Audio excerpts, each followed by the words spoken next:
After long perusal of Adamo Macri's fascinating self-portrait entitled Pinus Attis, I have become aware of having seen something similar before. To be sure, this is merely my own casual and arguably eccentric response to the multi-layered meanings of a Macri picture. The artist has produced many images of his face which arouse distinct and varied reactions. Mine is also that of a generally interested viewer, and not an art critic. In the Pinus Attis portrait, Macri evokes the mythological story of Attis, a god of vegetation associated with the mother goddess Cybele, not only through the descriptive title, but also through the sprigs of pine needles and cones arranged in a wheel, almost like a verdant halo or fascinator attached to the side of his head. As in so many of his self-portraits, Macri's eyes are closed. The palette is one of somber hues of browns and deep green, with highlighted flesh tones of beige, subdued rose, and dull gold, colors, if you will, of the forest, through which now and then streams of sunlight slip among the trees. His expression is serene. The face with mustache and signs of a beard betrays nothing in its composure. It may, nonetheless, be a mask over powerful yet controlled emotions, something viewers may intuit or project into the portrait. I like to think of the expression as containing all I wish to see in it, for that is the particular gift of Macri in his portraits.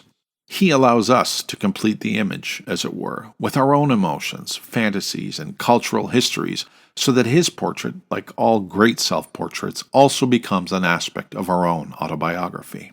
I keep returning to this particular picture, wondering why it attracts me and rivets my attention. I read Catullus' gripping poem of the story, number 63, and even went back to the indispensable Ovid to check out the brief mention of Attis in Book 10 of the Metamorphoses. And the pine which tucks its boughs, up high to form its shaggy crown, the tree dear to the mother of the gods, Cybele. If it be true that Attis for her sake shed his own human form that he might take the stiff trunk of that pine as his new shape. The salient and harrowing fact of this narrative is the self-emasculation of Attis, after which he is associated with or changed into the aromatic pine, having become a sacrificial youth, common to pagan and Christian lore. It's a story of gender transmogrification, of male-female melding and merging into nature and divinity, of blood fertilizing the earth, of erotic complications, of Dionysian revelry. Macri's portrait, with its head decoration and luxurious curls, suggests a sexual ambiguity, the facial hair giving the self-portrait its masculine allure, even as it subtly incorporates the feminine. Studying the portrait, I see iconic significance, not only pagan but also Christian, a facet mentioned by other viewers who sense something more going on besides the picture of a handsome man with a symbolic hat. A startling comparison occurs to me. Startling because it comes unbidden and may either be stretching a point or egregious chutzpah, but clearly the reason for the portrait's apparent familiarity. The more I study this recent manifestation of a Macri face, the more I recall another distinct image rendered centuries ago and techniques apart.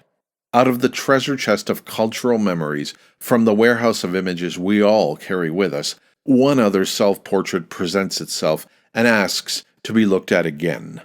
Given Macri's own deep knowledge of art and his predilection to recast elements of the great tradition of portraiture, as well as the mythological Greek stories into modern relevance, the similarity may not surprise. Whether Macri intends such a comparison is neither here nor there, and we have to be wary of falling into the trap of intentional fallacy. As an innovative multimedia artist, he'd be the first to say that his specific intentions are guides, not absolute definitions, and his titles do not determine the only or final meaning of any work of art. His portraits on Facebook present a fluid oeuvre, ever-changing and presupposes the participation and explication of viewers, many of whom offer intriguing interpretations and insights of their own, some of which about this particular portrait have stimulated my own thinking. They complete what the artist offers on the basis of what they know, or wish, or seek.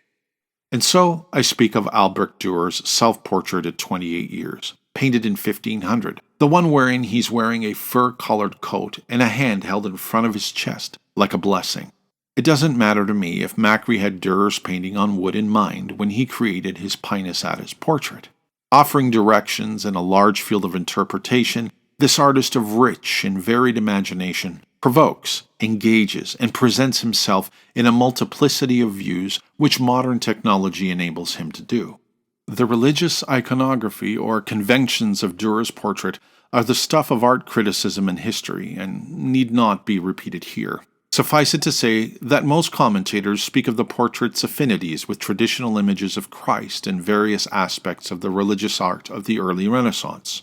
Indeed, given the spray of pine sprigs on the head in Macri's portrait, one may be forgiven for thinking of a crown of thorns, symbolic of suffering, or a wreath of laurel rewarded for victory. His shut eyes are reminiscent of paintings on the theme of Ecce Homo, Caravaggio's, for example, with his eyes closed Christ. My point is simply that Macri's portrait, like Dürer's, given the adroit handling of pose, color, light, style, accoutrements, and associations, conveys a complex narrative that blends pagan and Christian lore, even as it may arouse humor and point to carnival and play. In a sense, Macri's face, like Dürer's, is also the picture of calm after great passion or turbulence presented as outward peace, the quiescence that comes with exalted experience or recognition of inexorable truth, the slumber after sensual excess, or the inwardness of spiritual meditation. Both portraits present an impassive visage.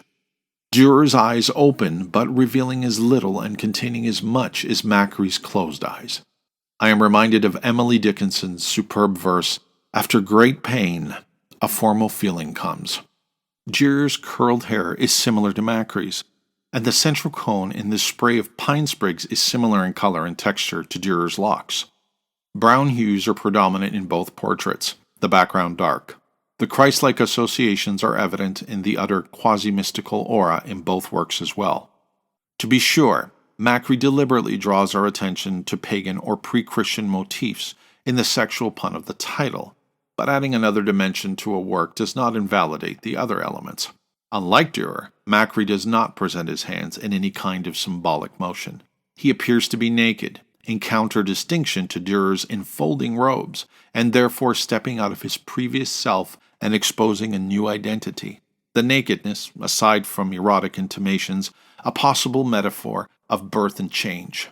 Despite these few parallels, my comparison, however, is not based upon a point-by-point analysis, but on general color, pose, atmosphere, and mythological suggestiveness. In any case, these observations arise out of my admiration for the portrait and not expertise in the art. Given its time, Dürer's profound portrait also exemplifies the great shift in the early Renaissance to human psychology, whereby portraits more and more represent an individual person rather than a generic type. In our contemporary electronic age, Macri presents many personae in his series of fascinating self-portraits. Set off from the dark with the warmth of complex renderings, the faces in both portraits are loaded with narrative and symbolic meaning, whether Christian or pagan or a mingling of both. The emphasis in Macri's Pinus Attis may be more pagan than Christian, and the reverse may be true in Dürer's. Each portrait, however, attracts and keeps our gaze because of this multiplicity of significance. Dürer gazes outward, Macri inward. Both artists see more than they depict, and through the means of our own gazing, both portraits offer revelations.